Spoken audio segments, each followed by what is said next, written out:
Before we start, I want to say that only 1% of you are subscribed. Please subscribe because when we reach 1,000 subscribers, I will post a special video for you. The control panel blared warnings as Jack Harrison struggled with the joystick, sweat beading on his forehead. Outside the viewport, the stars spun as his craft spiraled toward the planet below. "Come on, you can make it," Jack muttered, his breath fogging up the glass. With a violent shudder, the spacecraft breached the planet's atmosphere. Flames licked the edges of the windows, the ship groaning under the stress. Jack punched at the controls, desperately trying to stabilize the descent. "Mayday, Mayday, this is Explorer 1. Does anyone read me?" Jack's voice cracked over the radio. Static answered him, a cold reminder of his isolation. The ground rushed up to meet him, a blur of green and blue. With one last, desperate maneuver, Jack managed to angle the ship toward what appeared to be a clearing in a dense forest. The impact was inevitable. He braced himself, thoughts of home flashing through his mind, the smell of coffee in the morning, laughter echoing in the garage while working on old car engines with his brother. The crash was deafening. Metal screamed and snapped as the ship plowed through trees before coming to a jarring stop. Dazed, Jack unstrapped himself and grabbed the emergency kit. His body protested with bruises and cuts, but he needed to get out. Crawling to the hatch, he forced it open. Fresh, alien air rushed in, mixed with the scent of crushed foliage and something sweetly floral. Jack staggered out, his legs wobbly under the unfamiliar gravity. The forest was a riot of colors he'd never seen on Earth, towering plants and shimmering leaves that seemed to move slightly in the absence of wind. "Is anyone here?" he shouted, half expecting no reply. To his surprise, a voice responded from the tree line, its tone musical and curious. "Who speaks?" Jack turned towards the sound, squinting against the bright light. A figure stepped forward, its skin iridescent, eyes wide and luminous. It was unmistakably alien, yet undeniably humanoid. "I'm Jack Harrison, from Earth," Jack replied, trying to sound calm despite his pounding heart. "I didn't mean to intrude. My ship crashed." The alien tilted its head, studying him. "I am Thalys," he said, his voice a gentle chime. "You are far from home, Earthman. Why come here?" Jack hesitated, then sighed. "It was an accident. I was exploring this sector of space when my navigation systems failed. I never intended to land here." Thalys approached, his movements graceful and cautious. "Your vessel is broken. You need shelter." "Yes, and a way to communicate with my planet. Can you help me?" Jack asked, hope flickering in his chest. Thalys nodded slowly. "Follow me. Our village is nearby. You will find rest there, and perhaps, in time, a way to speak to your home." Relief washed over Jack as he followed Thalys into the forest. His survival training kicked in, and he made mental notes of landmarks and the layout of the land. The foliage parted to reveal a path lined with stones that glowed softly in the twilight of the planet. As they walked, Jack felt the eyes of the forest on him, a myriad of creatures peering out from their hiding spots. Thalys spoke of Lyra, the planet, in terms that wove respect and harmony with nature, a philosophy Jack found both alien and intriguing. "Your world is beautiful," Jack remarked, gazing around. "It is our sanctuary," Thalys replied. "We protect it, as it protects us." The shadows grew longer, and the forest seemed to hum with unseen life. Jack realized that this was just the beginning. Ahead of him lay the challenge of understanding this new world and finding a way back to his own. But for now, he had a guide, and perhaps, a new friend in this strange, wild place. As Jack followed Thalys deeper into the alien forest, the path beneath their feet shimmered with bioluminescent light, guiding them through the underbrush. The air was filled with the sounds of unknown creatures, creating a symphony of alien wildlife. The towering trees and oversized leaves cast intricate shadows, painting the ground with patterns of light and dark. "Is it always this lively at night?" Jack asked, trying to keep his voice steady despite the overwhelming curiosity and slight apprehension he felt. Thalys chuckled softly, a sound like wind chimes. "Lyra is never silent. The life here thrives in harmony, night is as lively as day." As they approached the clearing, Jack noticed figures emerging from the shadows to join them. Each alien was distinct in features and hue but shared the same ethereal quality as Thalys. "This is Aaron and Millen," Thalys introduced, gesturing to two sturdy Lyrans whose skins glowed with a soft blue hue. "They are our tribe's builders and craftsmen." Aaron, with eyes like sapphire pools, stepped forward, extending a hand. "Your arrival was quite the spectacle, Earthman. We heard the crash." Jack took the offered hand, feeling the firm grip of friendship. "I'm just glad I survived." And, sorry for the entrance.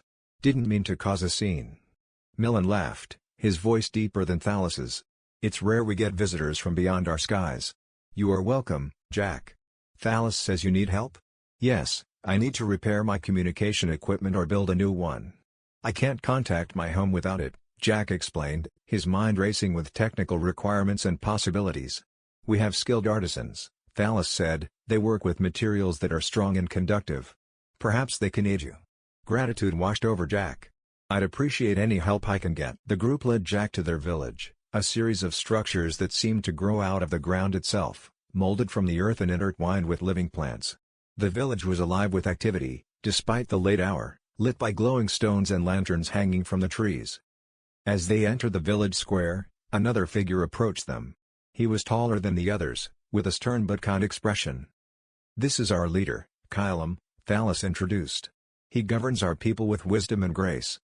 Kylam extended his hand in greeting, his gaze assessing Jack with a calm deliberation. "Thalas tells me you come from Earth, a world many cycles away. What brings you to Lyra?" Jack recounted his story once more, ending with the crash that had left him stranded.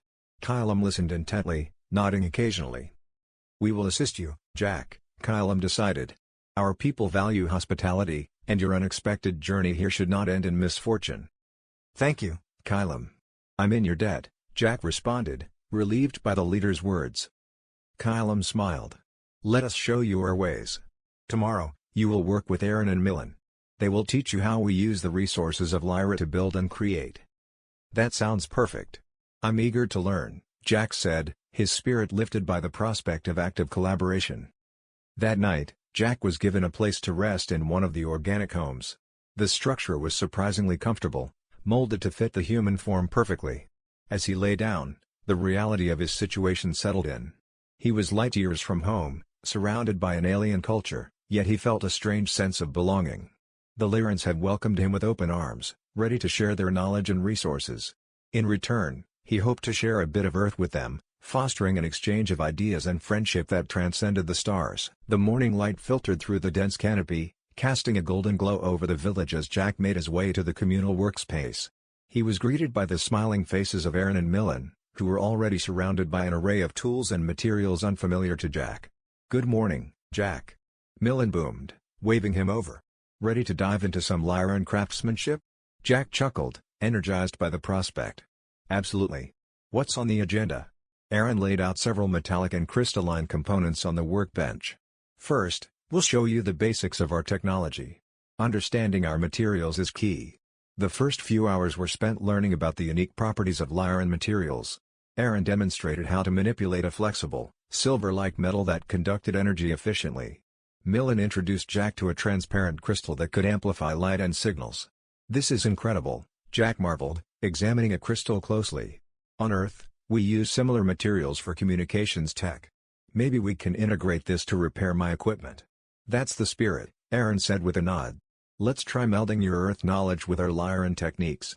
As they worked, Thalas joined them, intrigued by the cross-cultural exchange. "I'm curious about Earth's technologies," he said, watching Jack draw diagrams in the dirt. Jack explained basic human technology and science, drawing parallels between Earth and Lyra. Thalas absorbed every word, his fascination evident. "The principles are similar," Thalas mused. "But your methods are quite different. This collaboration could bring about new innovations for both our worlds." "Exactly," Jack agreed. "I'm learning a lot from you guys that could benefit Earth as well." Their discussion was interrupted by Kylam, who approached them with a serene smile. "It seems you are making great progress. How do you find our methods, Jack?" "Different, but enlightening," Jack replied. "Aaron and Millen are excellent teachers." Kylam nodded. "Good. Understanding each other's ways is the foundation of true cooperation." The rest of the day was spent experimenting with various configurations of Lyran and Earth technologies. They tried integrating the Lyran crystals with Jack's damaged communicator, attempting to boost its signal. As they worked, Jack grew increasingly impressed with the Lyran's ingenuity and their willingness to adapt their methods to help him. The feeling of camaraderie deepened, transcending the initial barriers of language and culture. "Look at this," Millen said late in the afternoon, holding up a newly assembled device. "We think this might be able to reach your Earth station if we boost the signal enough." Jack examined the device, a blend of Lyran crystals and his own communicator's remnants. Let's test it out. They set up the device on a high point near the village, aiming it toward the sky. Jack adjusted the settings, mixing his technical knowledge with the Lyran's enhancements. Here goes nothing, Jack said and activated the device. A beam of light shot up into the sky, visible even against the daylight. They waited in silence, watching the sky. Minutes stretched on, the tension palpable. Then, a crackle over the communicator broke the silence.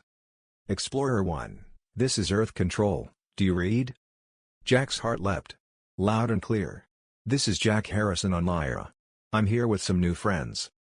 Back at the village, cheers erupted from Aaron, Millen, and Thalos.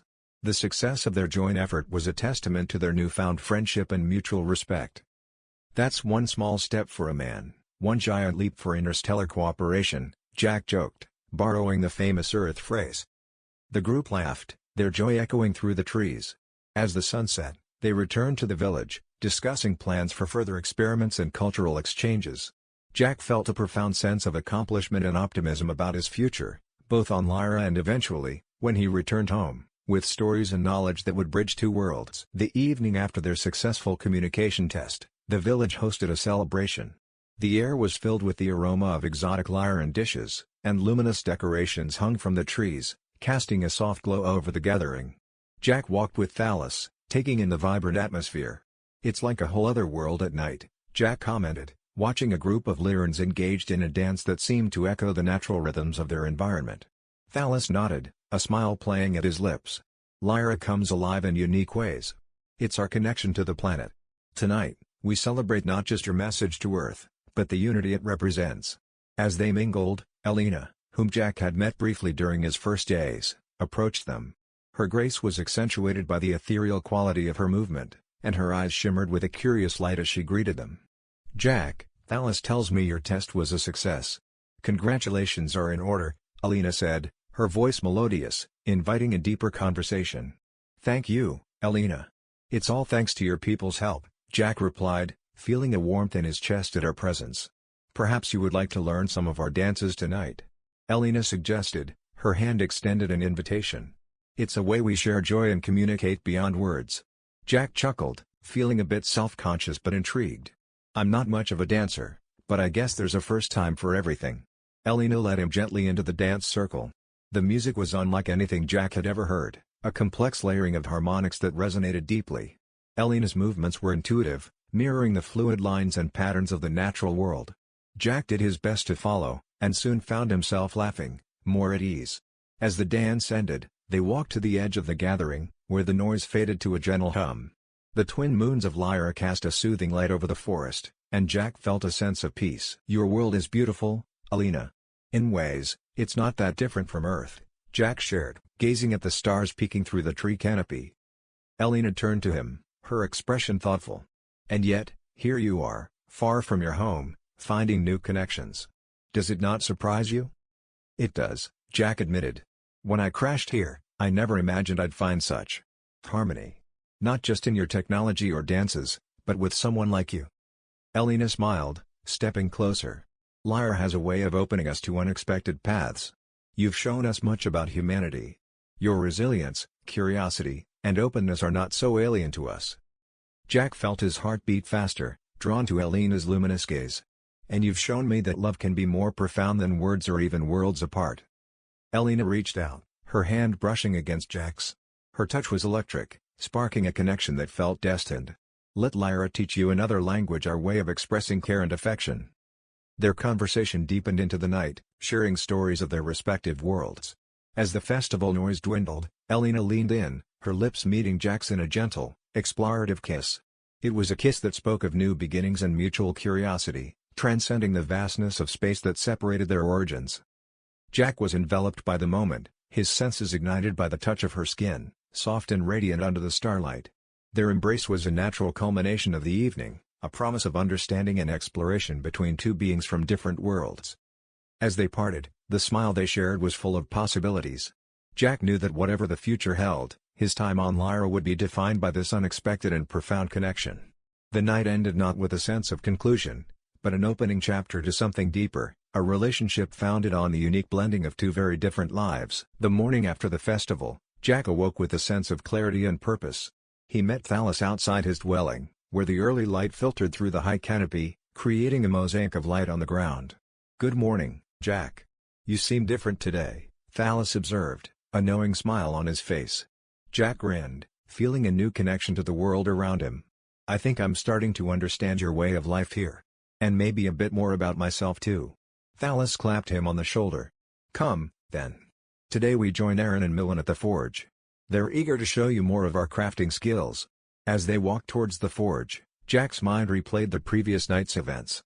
The connection with Elena had opened a new chapter in his understanding of the Lyran people, not just their technology, but their deeper cultural rhythms. At the forge, Aaron greeted them with a robust laugh. "Ready to get your hands dirty, Earthman?" Jack nodded enthusiastically. "What's the project today?" "We're building a new water conduit system for the village. The design needs to harmonize with the natural environment," Millen explained, laying out the plans on a large, flat stone. The plan showed a series of intricate channels and reservoirs designed to blend seamlessly with the surrounding flora. Jack was impressed by the sophisticated integration of form and function, a testament to the Lyran's respect for nature.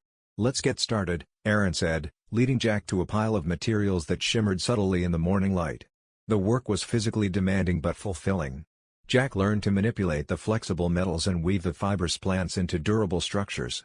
Thalos and Millen shared the task, their hands skilled and movements precise. As they worked, Jack asked, "How do you ensure that your structures don't harm the environment?" Millen paused, wiping his brow. "We study the land for many cycles, understanding its needs and rhythms. Our constructions are extensions of the landscape, not impositions on it." "That's a lesson we could learn on Earth," Jack mused, his hands following the patterns taught by Millen. Thalos joined in. "It's about balance and respect, Jack. When we build, we give back more than we take." The day passed with the men sharing stories of their lives, the laughter and camaraderie building as the conduit system took shape. Jack felt a profound sense of belonging, not just to the tribe but to Lyra itself. As the sun began to set, casting long shadows over their work, Aaron declared, "It's done. Let's test it." They activated the system, and water began to flow through the channels, trickling and swirling around their feet, perfectly clear and harmoniously integrated into the surrounding area. "It works beautifully," Jack said, admiring their handiwork. "Your contribution was invaluable, Jack," Aaron noted, clapping him on the back. Thalos looked at Jack with pride. "You're no longer just a visitor, Jack. You're part of us now." Jack's heart swelled with pride and affection for these people in this planet. As they walked back to the village, he felt a deeper connection to everything around him. That night, as he lay in his dwelling, Jack thought about Earth. He felt a twinge of homesickness but quickly realized that he had found a second home here among the stars. His last thoughts before drifting off to sleep were of Elena, wondering what tomorrow would bring in this new world where he had found not just survival but a place to thrive. The Festival of Harmony was an annual celebration that the Lyrans held to honor their planet and its abundance. This year, Jack had been invited not only as a guest but as an active participant.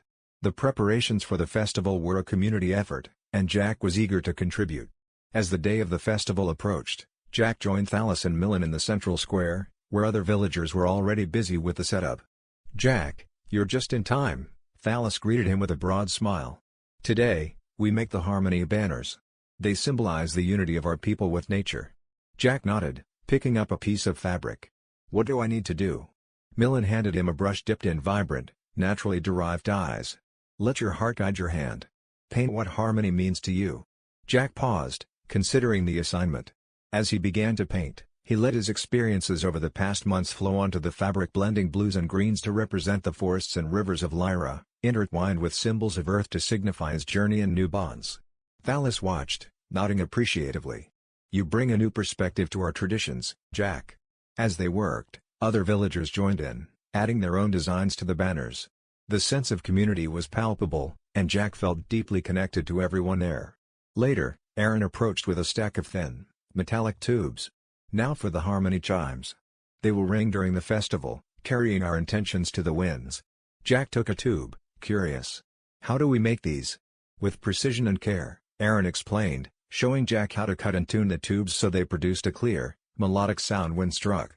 They spent the rest of the morning crafting the chimes, each note harmonizing perfectly with the next. The afternoon was spent rehearsing for the festival's opening ceremony. Jack was to walk alongside Thalos, carrying the Earth Lyra banner they had painted earlier. The significance of his role filled him with pride. As the sun set, the festival began. The entire village gathered, a sea of glowing faces under the light of Lyra's twin moons. The air filled with the scent of sweet spiced foods and the sound of the newly made chimes ringing softly in the breeze. Kylam opened the ceremony with a speech about the importance of harmony and the strength found in diversity and cooperation. His words resonated with Jack, who felt a surge of gratitude for being accepted into this community. Tonight, we celebrate not just Lyra, but also the bonds we forge with each other, Kylam concluded, gesturing to Jack. The crowd erupted in cheers, and the festival truly began. Music filled the air, a complex layering of sounds that Jack had come to appreciate. He and Thalos led the procession, the banner held high between them. As they paraded through the village, Elena joined them, her smile radiant.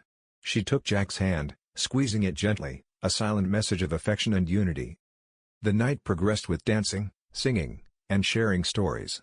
Jack found himself deep in conversation with various villagers, each sharing tales of past festivals and their hopes for the future. As the festival neared its end, Jack, Thalos, and Elena stood together, watching the lanterns float up into the starry sky, carrying their wishes and dreams. "This has been an unforgettable experience," Jack said, his voice thick with emotion. Thalos clapped him on the back. "And it's not over yet. The best part of harmony is that it continues to grow, just like our friendship." Elena nodded, leaning into Jack's side. "And every day brings us closer, not just to each other, but to the universe itself." Under the twin moons of Lyra, surrounded by new friends and a newfound love, Jack felt a profound peace. He was no longer just a visitor from Earth, he was a vital part of this vibrant community, forever woven into the fabric of Lyra. Months had passed since the Festival of Harmony, and Jack found himself increasingly involved in the daily life of the village. Today, he was working with Thalos and Milan on a new project to expand the village's library, a repository not just of books but also of various artifacts that told the history and culture of Lyra. As they organized the layout of the new wing, Thalos shared his vision for the space. "We hope this library becomes a beacon for learning, not just for Lyrans but for all who visit us." Jack, measuring the space for a new shelf, nodded in agreement. On Earth, libraries are considered the heart of knowledge. It's great to see that's universal. Milan, who was sketching a design on a piece of soft bark, looked up. "You've mentioned Earth's libraries before. What are they like?" "Diverse. Each has its own character. Some are vast, with modern designs, while others are filled with old books and have a historic feel," Jack explained, enjoying the comparison. "I imagine yours will be just as varied one day," Thalos said, arranging a set of ancient Lyran tools on a display stand. As the day progressed, their work was interspersed with discussions about different architectural styles and materials that could be used. Jack suggested some Earth techniques that could be adapted to Lyran materials, sparking a flurry of creative ideas. "Let's try integrating some of these Earth concepts with our construction methods. It could be the start of a new architectural style," Milan proposed, excited. "I'd like that," Jack said. "A blend of both worlds." The work on the library continued, with villagers joining in to help. Kylam stopped by to see the progress and was impressed by the initiative. "This will be more than a library, it will be a place of shared knowledge and cultures," Kylam remarked, looking around the busy scene. Jack felt a surge of pride. "We're planning to include a section on Earth. Books, music, even some art." "Excellent," Kylam replied. "The more we understand each other, the stronger our bonds become." Later that afternoon, as they took a break under the shade of a large tree, Thalos turned to Jack. "You know, you've changed a lot since you first crashed here. You seem more at peace." Jack considered this, sipping on a refreshing Lyran drink. "I think I've found something here I didn't even know I was missing. A sense of community, of purpose. It's a rare thing, finding a new purpose in an unexpected place," Thalos said thoughtfully. "Yeah, and it's made me think about what I'll eventually tell Earth about Lyra. Not just the technology or the environment, but the people and what they've taught me about living in harmony." "That's a story worth sharing," Milan added, clinking his cup against Jack's. As the sun began to set, casting long shadows across the newly constructed library, Jack felt a contentment he hadn't experienced in years. He was contributing to something that would last, bridging his world with theirs. The evening ended with the trio looking over their day's work. The library was shaping up to be a place of wonder and discovery, much like Lyra itself had been for Jack. "Tomorrow, we add the final touches," Thalos said, putting away their tools. Jack nodded, already looking forward to it. "Tomorrow," he echoed, his heart full of anticipation and satisfaction, surrounded by friends who had become his family. The day Jack had both anticipated and dreaded finally arrived. A message from Earth came through the improvised communicator early in the morning, informing him that a rescue ship was orbiting Lyra, ready to take him home. The news spread quickly, and by mid-morning, the entire village had gathered to discuss the development. Jack, Thalos, and Kylam stood at the center of the village, addressing the crowd. The mood was a complex tapestry of celebration and sadness. Thalos spoke first, his voice carrying clearly. "Today, we mark a new chapter for our friend Jack. His journey with us has been a gift to him and to us." Kylam nodded. "Jack has shown us the spirit of Earth and brought us closer to understanding the vast universe we are part of. We are grateful, and we will remember." Jack took a deep breath, feeling the weight of the moment. "I never expected to find a second home among the stars. You've all taught me so much about kindness, about culture, about combining our worlds. I'll carry those lessons with me always." Millen stepped forward, holding a small, intricately carved box. "We have something for you, Jack. A piece of Lyra to take back to Earth." Inside the box were samples of Lyran crystals, a set of miniature tools similar to those they had used in the library, and a bound copy of Lyran writings translated into English. "Thank you," Jack said, overwhelmed by the gesture. "I will make sure everyone on Earth learns about Lyra and the incredible people here." The preparation for his departure took the better part of the day. Jack packed his belongings, which now included several Lyran artifacts given to him by various villagers. Thalos helped him, ensuring everything was secure. "You must promise to visit us again," Thalos said, clasping Jack's shoulder. "I promise," Jack replied, his voice thick with emotion. As the sun set, painting the sky in hues of orange and purple, the village escorted Jack to the clearing where he had first crashed. The rescue ship was visible, a bright star against the darkening sky. Elena joined him, her eyes shimmering with unshed tears. "I knew this day would come, yet it feels so sudden." Jack took her hands in his, feeling the familiar electricity of their touch. "Saying goodbye is hard, Elena. But I'm leaving a part of my heart here with you." Elena nodded, squeezing his hands. "And a part of Lyra will always be with you, Jack. Remember us." "I will. Every day," Jack assured her. The moment to part finally arrived. The rescue ship landed, its lights bright and otherworldly in the twilight of the forest. Jack turned to face the crowd one last time. "Thank you, everyone. For everything," he said, then turned and walked towards the ship. As he boarded the spacecraft, Jack looked back at the faces of his Lyran family, their forms silhouetted against the glow of the village lights. He stepped inside, the door closing behind him with a soft hiss. The journey back to Earth was quiet, a stark contrast to his chaotic arrival on Lyra. As the ship broke through the atmosphere, heading towards the stars, Jack felt a surge of hope and determination. He had stories to tell, lessons to share, and a mission to bridge two worlds that, until his accidental arrival, had been strangers in the cosmos. Jack knew his adventure was far from over. It was just beginning.